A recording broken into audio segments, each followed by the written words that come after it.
Welcome to today's alumni masterclass. We are extremely pleased to introduce Sylvain, who is an alumnus of LSDM and is also a graphic design lecturer, Sylvain, if that is your correct designation. But very importantly for us, Sylvain is also extremely insightful regarding research in design, and as he has been giving glimpses of during his entire learning experience, his work is critically examining the visual and ideological continuities between the historical, artistic, and contemporary design cultures, especially focused in Vietnam. So I'm sure this presentation will provide insights into how Sylvain perceives design to operate within systems, within extremely different systems, such as, for example, political memory, cultural transition, maybe also national identity formation. And I think this will provide a very good theoretical overview for us in design to learn from Sylvain and to learn from the concrete case studies that he presents from recent Vietnamese design practice. So please join me in welcoming Sylvain. Sylvain, over to you. Thank you, Abhishek. Welcome, everybody. My name is Sylvain. I'm Canadian. I've originally a formation as architect and city planner, and I've been living in Vietnam for over 25 years. I first studied city planning and then architecture. And during that time, I had the chance to do a term in Venice in Italy. And I really enjoyed traveling, and it was a wonderful experience. And immediately after I graduate, I was offered a job in Hong Kong and Western China. And that was a long time ago, 1993. And there was absolutely nothing. We had to bring the computers by train and all the material. But it was an amazing experience. Probably the first CAD design that was done in that part. And the way it worked was that I would work intensively for 2 months, and then I would have 2 weeks to travel all over the place and discover China. And with a foreign visa, I was able to go everywhere without constraint. And I also had the chance to visit friends in Vietnam. That was Lunar New Year '94. And I really loved it. It was really a great experience, wonderful people, very warm weather. And I always promised myself to return. After I came back to Canada, I started an online internet design firm with a friend. That was really a long time ago, and we were one of the first one. My friend was good in network. I was developing my Photoshop. That was interesting, but I wanted to go back to Vietnam, and I was able, when a friend who used to live here told me to come back, I did so. And I did a lot of work online. This is a board game that I developed online with another friend. It was really popular. We did well, translated in 19 languages. It's, of course, the pleasure to brag, but it's also the possibility to work online that even maybe 5, 6 years before COVID, I was already doing a lot of work in collaboration online over different time zones. So that opened some possibilities. I also work in advertising and interior design in Vietnam. 8 years ago, I joined GEMA, that's architecture and interior design firm. And I was working more in interior design, but also in structural work. But we did everything. We did the logo, we did landscape architecture, interior design a lot. And about 5 years ago, a friend asked me to come and lecture at Greenwich University, which is a British university, but associated with FPT University in interior design. And I really liked the experience. Not only I knew a bit about that, but I was also familiar with, Vietnamese material and suppliers and so on. So, and they offered me a part-time job there. And I learned a lot about printmaking, about history of design. And that was very good. But then they moved the campus really far away. And I said, well, I want to continue this teaching part. And I moved to the main campus of FPT University, where design, where I was teaching for a couple of years part-time. And luckily enough, got a full-time job before COVID hit. So I was able to teach from home for a couple of years and develop a lot in typography, visual communication, but realized through all that that there wasn't a lot about, the Vietnamese aspect of it. Because I already had two bachelor degrees, city planning, architecture, I was allowed to teach at university level. But then my director strongly encouraged me to develop a master degree. So I was interested by the program from LSDM. First of all, it was very flexible and I could still work full time at that point. I'm still associated with interior design and GEMA. I do consulting, which is basically reviewing plans a couple of times a month, but I'm teaching at FPT full time. So LSDM, I was already familiar with online work, so I had no problem studying online. And that was good, especially collaborating project over different time zones. But also, more the social part of design thinking, eco-environmental thinking. So that was something that maybe is a bit lacking in the curriculum that we have in Vietnam. So that was interesting, bring some new ideas. I think part of the master was also what kind of information that I can get from the master that I can transmit in my own lessons. So that was really helpful. In this case, I did a lot of, I had the chance to do research method and AI. And that was directly applicable because my employer was asking me to study AI. So I could directly use my research at LSDN and present those beautiful results. But also research method taught me a lot about, structuring research, doing literature research, and also presenting results. And there's really like a strict format about presenting tables and quotes and figures, and my tutors were patient with me because I made a bunch of mistakes and I needed to review that a long time to be really specifically, you know, professional. It has to not only look like a research, but be a real research with the standard format. So a big learning curve there. One of the projects I loved the most was Ananas in communication and branding, because I was teaching branding also. This is a Vietnamese homemade brand by Vietnamese, product design, branding, identity, eco-friendly and all that. So that gave me the idea, well, can I study something for my master degree that is more associated with Vietnam? What can I research about Vietnam that is going to be more specific to Vietnam that could be useful? So in Vietnam design, there was already a lot that was researched about, I would say antique design, the influence of China, of the Khmer Empire in the art history. Vietnam was under the French period for over 75 years, so a lot of Beaux-Arts influence, Impressionists.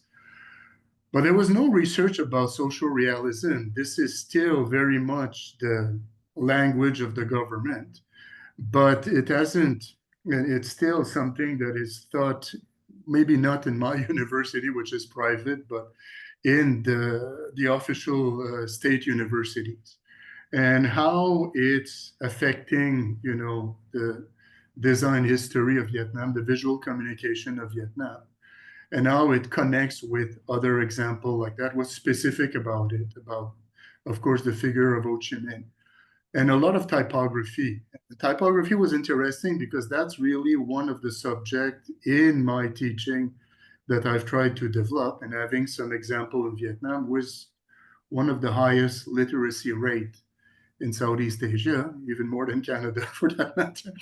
And so how it really influenced design. So I gathered hundreds of illustration well, and collected from the internet, from different sources, from online archive, and try to have like general illustration, advertising, online design, and try to see what were the characteristics of, we can easily recognize with socialist realism and what influence it had on the current design. And also, of course, having had the chance to review other historical period to see how maybe there was still influence from, Chinese or old dynasties, French Impressionism, colonialism, and of course, well, Vietnam is now very much connected to the world and globalism and other Asian influences. So, got about 1,000 pictures from different group elements and compare that with tables, with typography, color palettes, composition, aesthetic elements, and try to see and define with that what was really more specific to the Vietnamese, visual identity and language. And to see that, overall typography was still very important, but it was more maybe in current illustration, more traditional theme around Lunar New Year, theme, I would say, about Buddhism and Chinese influence that were very much there. But it's important also, like in advertising, it was probably more present in the sense that advertising was a more direct form of communication with less of an artistic expression and more like a direct message, as I'm far too aware, having worked in the field for 2 years. And that was really seeing more of those socialist, realistic palette, triad of primary color, sans serif, block, typography. All that was really a bit more present in advertising and digital. And after I've done that, and also, of course, social media and online, about also the influence in contemporary arts, which are really having a reemergence after being very much dominated by administrative procedure for a long time. So in sculpture, it was integrated, but more as a decorative element, as a reference. It was not something that was usually, I think artists now, and I was at a gallery only last weekend, is more about multimedia. And that's also part of, Vietnam now being very connected with, I think, contemporary artistic movement. It's less influenced by domestic sources in this case. What's interesting, I think, and specific to Vietnam, is that even in socialist realism and even in French colonialism, there's a lot of traditional art form like lacquerware, silk painting, and that is present in contemporary art. It's present in social realism. It's present throughout. So you have those influences that are going to transcend all the different historical period and the different influences, even in, sculpture and contemporary art. So that was really, I think, one of the discoveries here. And we've seen also there was a lot of official propaganda. So every corner of street here is going to have like large patriotic billboards. That, in a certain way, is reminiscent of the past, is anchoring the message here of the dominant party and its political influence and its maybe society control. But it's really basically not really influential with daily life of Vietnamese. They kind of like walk through it, is seen as a reference. And the artwork is pretty crude. When you talk to locals, under the guise of anonymity, because there are some restrictions, of course, that apply.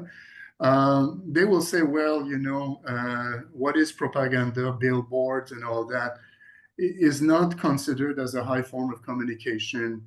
And I think that's also part of the French influence here, that the only form of real art is going to be painting or sculpture, and that print or photography, which have, of course, a more dominant element in the Western world, is not something that yet is taking an important part in Vietnam society. So my research, was that social realism was still, thought as the main corpus of state fine art school, was still the choice propaganda vehicle of the authorities, but had only a minor role in what is, I would say, advertising, digital, and not really in more creative arts. Um, but I think what was interesting as a conclusion, if that's a conclusion, is that all those things were able to coexist, and that right now you will have influence at the same time from French Beaux-Arts, uh, from Ming Dynasty Chinese, from K-pop, kawaii, pop art from Asia. You're going to have globalism. And maybe what is the strongest element is going to be Chinese traditional influence, like Confucianism, Buddhism. Those are really have like a strong influence. So Vietnam as such maybe has a very unique, I would say, design profile and design influence. And well, I personally enjoyed it. When you're going to do 500 hours plus on something, you might as well select that's interesting for you. Um, I think if I had to push that project a bit further, I would need to compare it more with socialist realism in other countries. I broach on China, which is the direct neighbor, where it's very uh, militaristic and domineering, while Vietnam is more paternalistic and friendly in this case. From Vietnam, Vietnam had a strong influence on the socialist realism of other culture, like for example in Western China, Western Africa, in Angola and Cuba, who came to train here. So that would be something elite for research. There are other influences that architecture was not or studied enough, and there's still very good socialist or brutalist example here. One thing that we're starting to look in my department is how we can use AI for that. We can have like crawler who are going to gather a ton of illustration from the web, and we can have AI agent with certain parameter who are able to sift through all that data and try to find some correlation between art movement and illustration. So I'm trying to research a bit on that, what's possible with agentic AI and illustration analysis, but not all tools are suitable for that. Um, Maybe also why academic education has been a really damper on the development of design in Vietnam. Most of the most creative Vietnamese designers uh, were educated abroad or studied design or art and in Singapore or in California, and even in terms of graphic design, a lot of influence is coming from Bangkok or Taipei. Instead of developing here, that's the system is a bit frozen. I wouldn't say my institution, which is trying to be a bit more dynamic in that style, but in State University, we're still very much frozen in that case.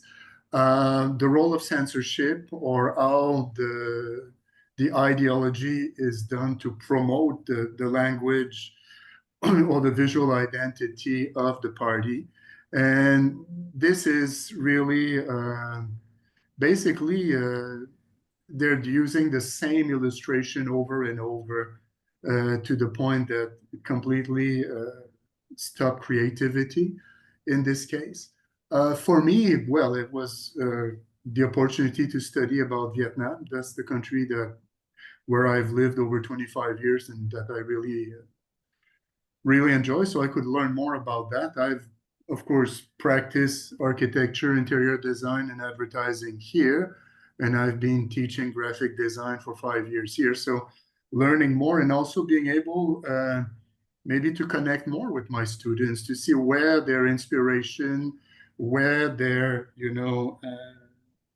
mythos or all their advancement is coming from in terms of inspiration. So that was really helpful to be able to discuss about that.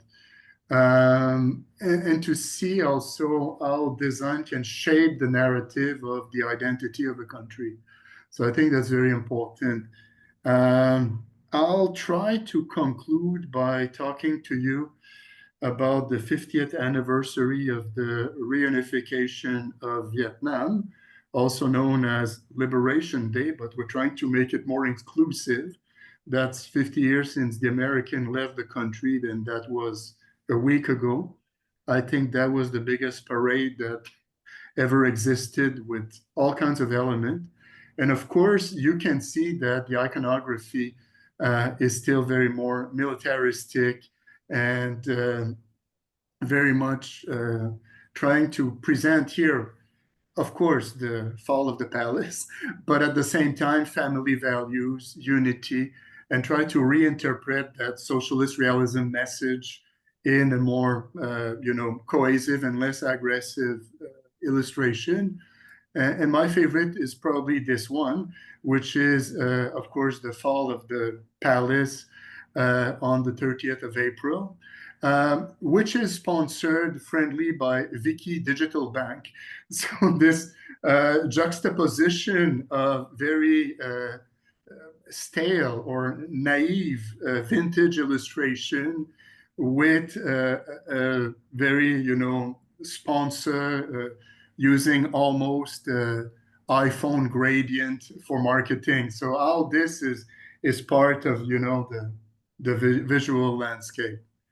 Um, I'm afraid that's all I've got for now. Thank you for this presentation, and I welcome your questions. Thank you, Sylvain. I think that was a very interesting presentation. The visuals are amazing. I must congratulate you first and foremost on your photography skills. If those were your photographs which you showed at the beginning of the presentation, especially in China, um, I think a lot of credit to what you're doing at the moment goes to your multicultural experiences in different countries, in different cultural contexts, which do not follow a globalized narrative. I think that's a very important part of your work. Regarding the points which you discussed, it's also quite different in terms of a study context. But of course, you have your personal experience of 25 years of living in the country, so you almost give us an emic understanding of the entire context. One more thing which I think stood out from your presentation was from the perspective of design was how it's reflexive in your case design. It's a reflective practice or a reflective action in your case. You're not forcefully trying to change anything. You are looking at what is present. You're trying to do meaning making from what you have in front of you. Another extremely commendable part of your work has been the collection of these images, which you have. I think you mentioned 1,000 of those. So that's a extremely um, large collection of photographs which you have analyzed, or images which you have analyzed, deconstructed to find patterns. And it also shows why visual research is very important in any kind of design research project. Um, so that's I think also a very good learning point for our students. One thing which I wanted to ask you was regarding the role of typography in in the kind of social realism images and visuals that you have presented. Um, it's very interesting to note that the script, the Vietnamese script, is actually Latinized. There's a Portuguese derivation of it, but it's actually Latinized. Um, do you think that it has had a role to play in terms of making the pictures, or giving it a different feeling than, say, for example, social realism images and visuals from other countries like China? Well, I think for 1,000 years, Vietnamese use a derivation of the Chinese script, and it's actually a Portuguese missionary that came to Vietnam and gave them the Latin alphabet, which is shared by Philippines, Indonesia, Malaysia, a few countries around here. But I think it's also important in the Vietnamese identity to have maybe a different alphabet or character set than its neighbors. It's part of the national identity, and it's also was very important in terms of literacy. That was part of the revolutionary movement to quote unquote educate the masses. Uh, so I think that is very important as presenting that, and you see it if you compare Vietnamese social realism with its neighbors, where it's always a dominant illustration with very few words. There's always a good little paragraph with Vietnamese billboard or something like that. So I think it's going to work on different levels, that the illustration is for people with a lower level of education. And the text is also, and I think that's also, for me, a good example of graphic design. If you see China, it's either one or the other. Either you're going to have only illustration or you're going to have calligraphy banners. But what is graphic design? From lithography, it's to integrate picture and text together. So from the very start, and Vietnam at war was using, like Cuba, serigraphy and very crude method of of printing with solid colors and basic medium. So I think that's also something exclusive to Vietnam. Does that answer the question, or? I wanted to know this exact particular thing because there is, as you were mentioning, it's a composition, and in every composition, it's not only the visual that matters, it's also the text that matters in terms of getting the intended communication through. So, but at the same time, I think there is something very specific, something very characteristic about the way communication is presented in terms of text within these composite images. And it's almost as if it's not something which is put forward most powerfully. It's always the image which stands out, but there is a sort of a subtitle, let's say, in terms of these images, and the three you're sharing are quite a good example of it. Another good example is the colors which are present. Even though I think Vicky and the instance which is it's presenting or it's sponsoring are separate. I think there's some sort of continuity between the color schemes which they're using. Do you think it's by intention or it's something just by chance? I'm afraid that's by chance. I think we have all the color of the spectrum as far as online banking is considered. It's more to differentiate. But I think if you look at advertising, you're going to have a really great dominant of red and yellow.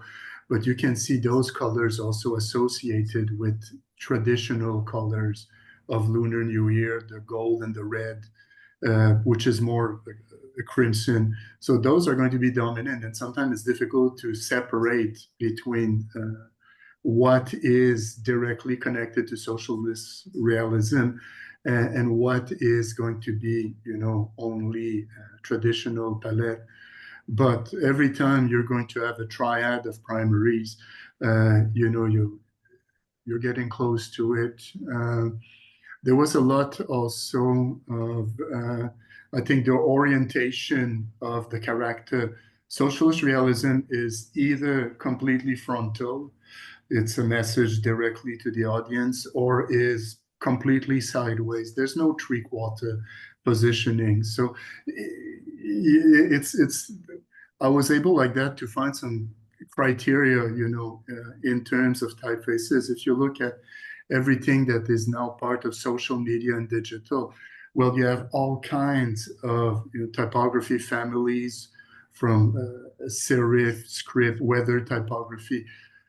Socialist realism originally, well, you can see it. I mean, it's going to be bold, geometric, sans serif, and it's, maybe it lacks a little bit of variation. Okay. Another question which I had was regarding sort of a difference between. Do you see there is a, or there historically there has been a difference in terms of approach between communications by government entities and by private entities? Sorry, by government entities and By private entities in terms of the interpretation of social realism in their communication. um, yes and no. Of course, this is a central government, and the role of communication is to persuade. And every neighborhood has it's called a propaganda unit, so it's as subtle as you can imagine. And any form of public broadcasting or street display must be approved by censors. So there is this impact here. But at the same time, Vietnam has one of the largest diaspora in the world, whether it's, in Canada, Germany, Australia. So it's really open to a lot of influence. And Vietnam is, I think, in the last 2 years, the country with the fastest adoption of smartphones. We're saturated now like everybody else. So we're all moving digital at light speed. So that's all. I think also why I needed to, about half of the illustrations that are gathered were taken from the digital world, because now on average Vietnamese are staring at their phones like 4 to 5 hours a day, like everybody else for that matter. Yeah. So do you think there is a an ongoing shift in the paradigm in terms of the dominant visual culture when it comes to Vietnam? Yes, I think that authorities are trying to freshen their message. You can see cursive script here. So cursive script is absolutely shocking on a government poster. So I mean, I mean, it's progress, not perfection. But they immediately seeing how, and not only that. Vietnamese are some of the most well-traveled citizens in Southeast Asia. So they are going to Osaka, they're going to Bali, and so on. So they're bringing a lot of other input, influence, especially in terms of design, where there's international collaboration. So it's moving very, very quickly in the private sphere, I think. But I found it very seasonal. We have a lunar calendar, so by the time it's January, everybody is reverting to traditional palette, and you're going to see more conical hats than you can imagine. And then it's when it's summer holiday, we're shifting in another direction, and so on. But I think in the public sphere, the government still has a very strong hand in the visual identity, but it's also sensing that it's time to refresh a little bit. and it's very aggressive message, clean up your street, do this, do that. And most of the billboards are going to have a very, I would say, antiquated message with, soldiers, factory workers, teachers. Right, but let's be honest, 30-40% of city residents now are working in the service sector. It doesn't connect with the reality on the ground. So I think, and in the past year, there's been some progress for sure. Great. I think that showcases that it's always an ongoing, Yeah.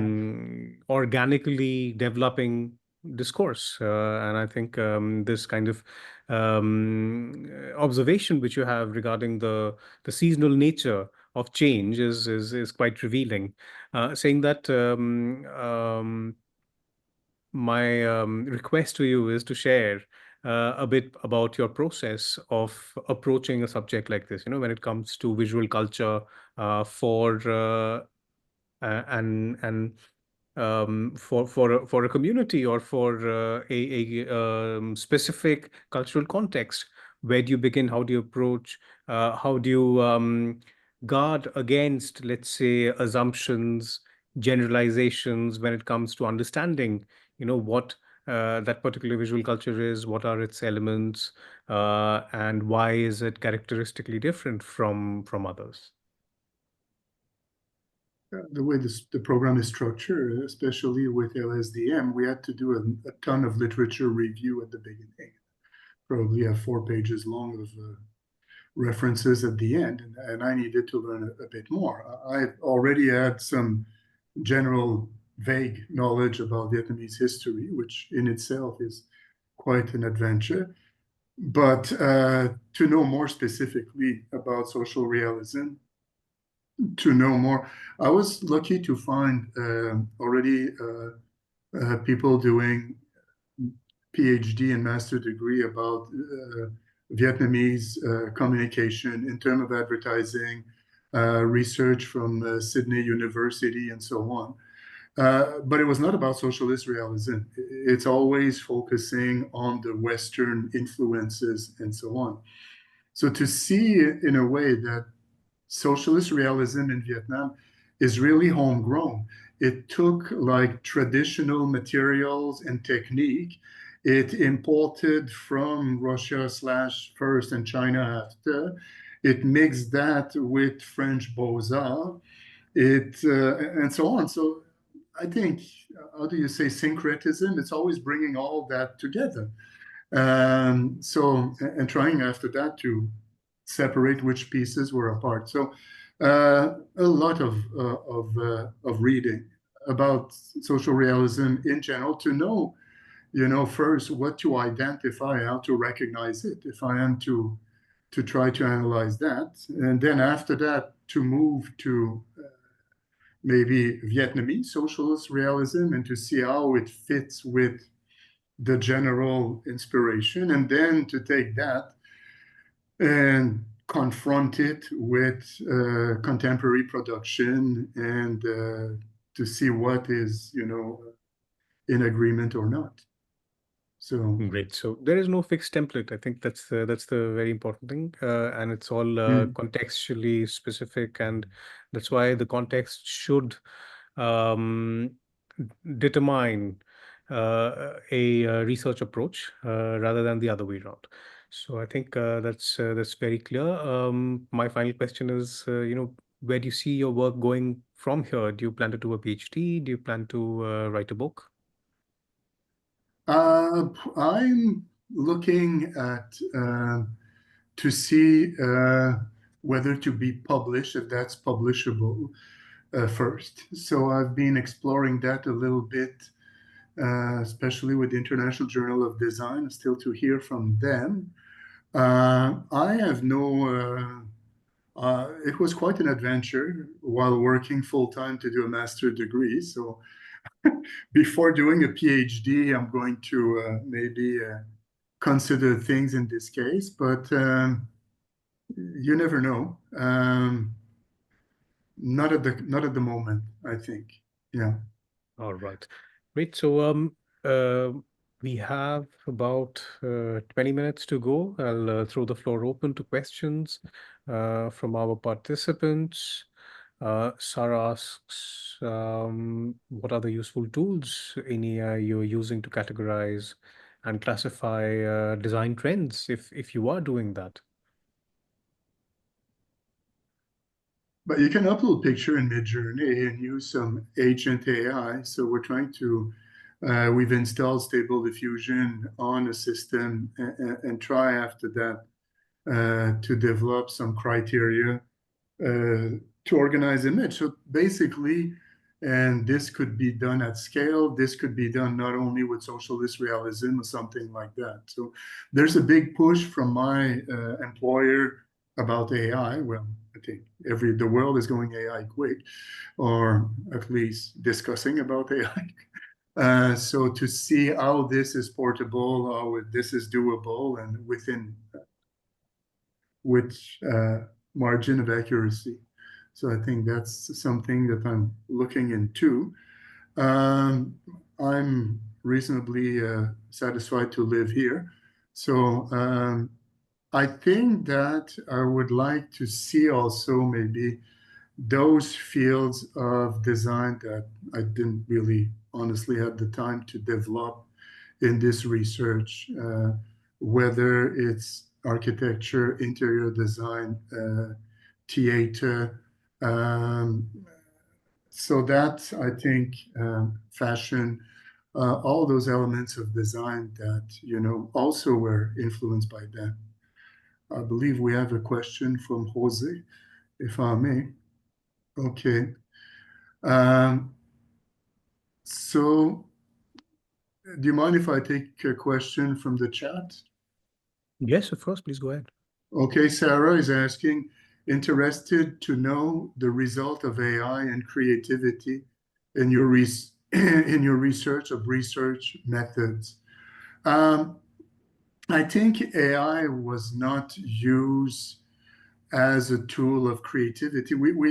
I think this is more from my experience of teaching that AI is good as to shoot a lot of different variation, but you cannot deny for now the work of a designer in this case. So that's important. And so as far as I'm concerned, AI would be used as an agent for categorizing forms of design in this case. You can always have on top of AI some plugins to do something in the Murakami style or something like that, but I don't consider that to be creativity. I'm not sure if that answered your question, Sarah. Um, what useful AI tools are you using to categorize and classify design trends?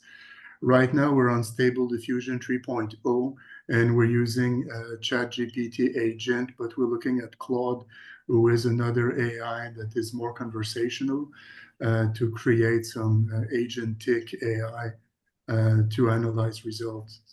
Another question from Sarah. Thank you for your question, Sarah. Uh, censorship, does it block creativity or does it stimulate creative ways to communicate? Yes and no, and yes. Um, well, first, I mean, it forced people to go around it. It can be very arbitrary. There was a retrospective about, visual arts and design that with participants from many countries, and it was shut down overnight without explanation. You never know. Um, you know, to this day, we don't know what caused this to happen, what maybe, poster or design that displeased the powers to be in this case.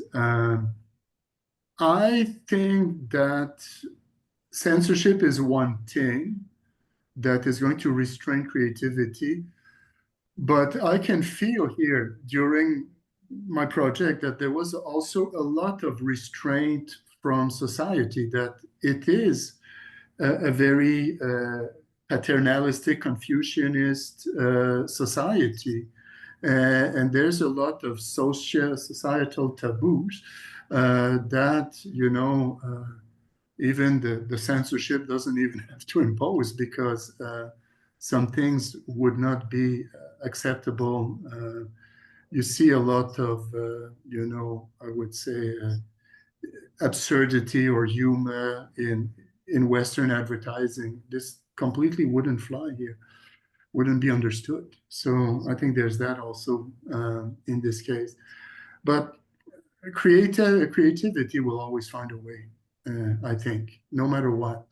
Whether it's underground, whether it's, of course, there's some political message that is better left unsaid. Let's put it this way, or can only be metaphorically broached. But overall, I've seen designer and artists, and I had the chance to, for this project, of course, to have more informal conversation with art galleries, with other, of course, design and art teacher, um, colleagues at work, students, and try to see, how they feel this this pressure. So, well, I mean, basically, as long as we don't go there, we can do pretty much what we want, or something like that. I would say also that Vietnam is a one-party system for sure, but we do have Google and Facebook, and it's not like China. It's not like completely. Yeah. Okay. Jose has a question. Thank you, Jose, for your question. How do the principles of socialist realism continue to influence the aesthetic and message of contemporary design in Vietnam? Well, that was pretty much the theme of of the project. In project and at young audience or the global market? Good question, sir. Okay, first of all, it's important to see that socialist realism has been part of the picture for 70 years. From the first, quote, liberation wars against the French and all that. So it's really part of the visual language, even if inside Vietnam or outside Vietnam, it hasn't been very much studied. So it is became part of the vernacular. And you're going to have artists that represent, street scenes in Saigon with its bicycles and long dress and its, derelict old socialist poster in a corner. It's part of the scenery in this case. Young audiences, well, bless their soul, let's remember that 80% of the country here was born after the war. So for them, it's also part of the history books, and it's not something that is a daily influence. So there was a part of, reappropriating vintage work and so on. But that was more of a trend, fashions now are following the TikTok cycle and are shifting all the time. So it's not something for young audience in this case. I think that the current and eternal administration is looking at its messaging to have a more friendly digital approach to a younger audience to be more convincing. And we've seen that in the latest grand deployment of Reunification Day, where they were trying to, let's say, tune the message to that. The global market, not a chance. I mean, what's exporting from Vietnam is going to be, and that's a bit sad, either it's really creative multimedia artistic creation, or it's, reinterpreting traditional themes with lotus ponds and conical hat with eggshell and lacquer. And that's what's selling on the markets, I think, in this case. But in terms of visual communication, in terms of advertising, in terms of digital, I think the influence is there, but underneath. It's not directly there, but if you look for the cues, you will find them, if that answered the question. Great. Does anybody else have any further questions? More questions, please. As you were explaining, Sylvain, I think one question which I have was which area do you think is leading the conversation in terms of contemporaneity of this specific visual culture? Sorry. Which area do you think it's private advertising? Do you think which area is continuing with leading advancements? As you were mentioning, maybe the government is trying to refreshen its approach, but there must be an area, or there must be, say, for example, a platform, maybe digital, something um, uh, which is somehow integrating the basics of social realism, but at the same time advancing it in other fields, in other disciplines, and in a more contemporary manner. I think Vietnam has been able to develop its own visual language and should be proud of that. And it has, survived many hardship and develop its own language. And social realism is one of the element, and only one of the element that is having a strong influence now. And I mean, it's a wonderful country where I'm privileged to live, to put it this way. And I'm not just saying that. I'm very proud of this country that, is able to live at peace and forgiveness after so many hardship and look forward to the future. I think a lot of what Vietnam is experiencing now with a young population is moving towards digital. It's really that's where it's at. I think in terms of, I was reading statistics about that in terms of like screen time, online shopping, cashless society. It's really moving at high speed in this case. So I think design is going to follow that way, and this is a field where there are fewer borders in this case. I mean, you can have in your TikTok feed influences that come from 7 different time zones within the next 10 minutes. So I think that's going to take precedence.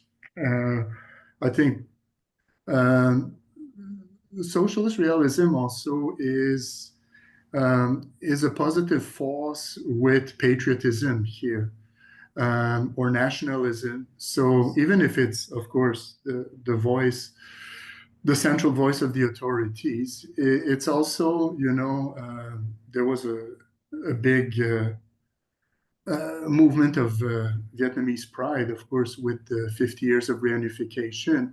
Uh, but it was spontaneous. It's not something that is forced. And that's something that, so I don't see it disappearing. I see it evolving. I see it, changing platforms. I see it integrating other influences, but it's part of the vernacular. It's been here for 70 years.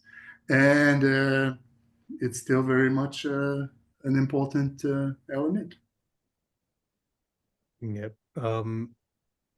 Yes, I think you're absolutely correct in saying that, and I think it's also a learning for many other cultures, which are losing their characteristic sense or characteristic visual structure as and when they are importing more of globalized digitality. Saying that, Sarah has another question or maybe a suggestion. Any suggestions for current LSDM students developing their final projects? Yeah, don't wait for the last minute. I'm joking. Ha, Uh, brilliant. choose something that is interesting for you. Choose something that is applicable for you, or even something that you would like to push forward in the future and develop more. In this case, uh, one advice that I had was to think about the conclusion. What conclusion I want to reach in this case. So even when I was doing like the sampling of data, I need to clearly establish in the planning, but I mean, every plan is not always followed in terms of time frame. But I need to have like the time to reach a conclusion. I think that's very important in this case. I mean, what do people read when they read a master project? They read the abstract and they read the conclusion. So those would be probably some important paragraphs to focus on. Just my experience. I've Yeah. read a few. Yeah, I think that's a very good recommendation. One more, I think, which is also apparent from your work is to consider contexts which are closer to home, which are closer to you, wherein you have or you give yourself the best opportunity to derive quality information as a researcher in your doing your final project. And I think it's also very important to have this kind of reflective stance when it comes to complex issues, when it comes to these kinds of let's say contrasting cultural narratives. And one more thing is that you're not trying to solve any systemic issue. That's I think it's the best part is not to solve any not to try to solve any systemic issues within the time frame presented. And I think to achieve uh, findings, to achieve learnings that are viable, that are valid, but within the expected time limits. And I think that was something which you structured very well in your thesis. Um, Sylvain, what do you think? Design in Vietnam should be more free for designers in terms of censorship? Or on the contrary, this sphere should be more censored in terms of contemporary threats of global world? In some ways, I think you've already answered that, but I will leave the response to you. I'm trying to, well, I think design is already doing pretty well as it is. My old research was trying not to be political. It's more about design, visual identity, and communication in this case. Censorship is what it is. I think that, again, Vietnam has been good to navigate many different influences by being flexible. So it's always adjusting to the moment in this case. Um, so I don't know about, on the contrary, this fear, you mean like design in Vietnam should be more censored. I rarely encourage censorship, but I think the global world, well, I mean, Vietnam is certainly now well connected in terms of trade, in terms of diaspora, and so on. So I think Vietnam is also confident in its own identity. It has its own script, it has its own language, it has its own unique history. And from this research, I would say it has its own visual identity. So I don't think it needs to be afraid of the threat of the global world. It will do Yeah. fine. Thank you. Exactly, exactly.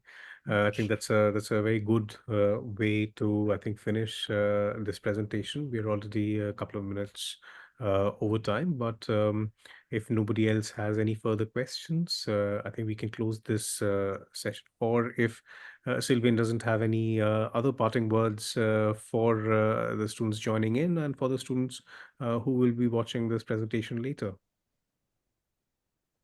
Thank you for this opportunity.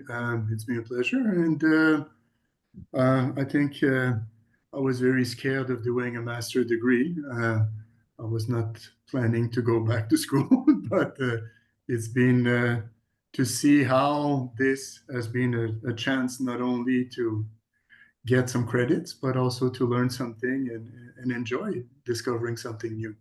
Thank you. That's great, Sylvain. Thank you so much. It's been a wonderful presentation. I think we have covered a lot of information, very qualitatively rich information, and thank you for that. You have provided us a very good basis for doing visual research, and I think that's a very important takeaway from this presentation. And as is also a good thing to see that you have returned to school at an advanced age in your career, not in your real age, but in terms of your career. So that means that learning never stops. And I hope that you take the main takeaways, the main findings, and you publish. I think it's very important that you publish that your findings, because I think they make a lot of sense, not only in terms of the regional the regional narrative, but also in terms of what is going on in the world right now. And I think it gives a very fresh insight, a very fresh perspective into the entire integrity of design, let's say, in terms of a change maker, in terms of meaning making. And so, thank you for that.